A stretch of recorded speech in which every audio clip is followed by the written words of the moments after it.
À propos de Tou B'Av, nos sages nous enseignent dans le traité de Ta'anit qu'il n'y a pas eu de jour joyeux pour le peuple juif comme Tou B'Av et Yom Kippourim. Et la question se pose, quel est le rapport entre Tou B'Av et Yom Kippourim?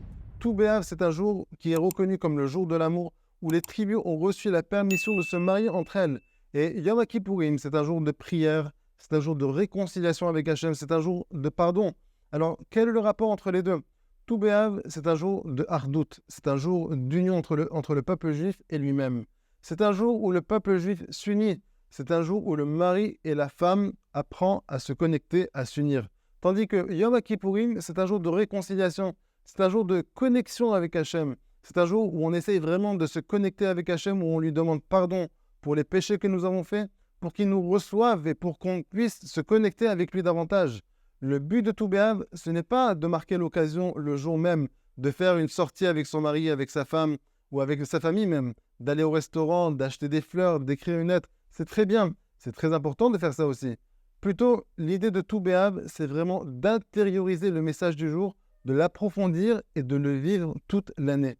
Le message de ce jour, de Tou B'Av, c'est la réconciliation, c'est l'amour. Si on devait définir Tou B'Av par un seul mot, tout le monde l'associerait au mot amour, à l'amour. Oui, ce jour-là, c'est le jour de l'amour parce que l'amour, en fait, c'est l'union entre les deux conjoints.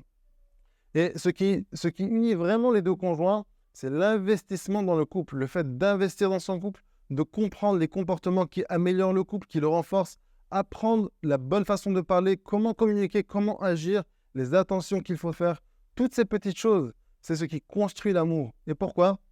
Parce que ce sont des petites choses que nous faisons pour l'autre. Et quand nous faisons pour l'autre, nous renforçons notre union. On se sent beaucoup plus proche. Et c'est là où l'amour commence. C'est là où on commence à vraiment aimer de plus en plus sa femme, son mari. J'aimerais que vous reteniez cette phrase. Donner quand je donne. Donner à l'autre sans aucune intention de recevoir en retour quelque chose pendant une longue période de temps va créer le sentiment, va créer l'amour. Si je veux ressentir de l'amour pour ma femme, pour mon mari, c'est seulement si je continue à donner sans aucune intention de recevoir en retour parce que je comprends et je sais que c'est Hachem qui me demande de le faire. Comme si je le faisais pour lui, pour Hachem, pas pour mon conjoint. L'investissement, c'est ce qui crée l'amour qu'on a pour l'autre. Et c'est ce qu'il faut retenir de ce jour, de Tou B'Av. Et comment le faire? Nous avons commencé ce merveilleux groupe, la Minute Ahava, où les enseignements sont diffusés tous les jours. Bli Neder sur notre chaîne YouTube Oseh Shalom. Nous essayons de donner à chaque fois une autre idée, une autre astuce, un autre exercice, quelque chose de nouveau, quelque chose de différent, pour que justement investir, pour que chacun puisse investir dans son couple de beaucoup de différentes manières et s'unir avec son conjoint.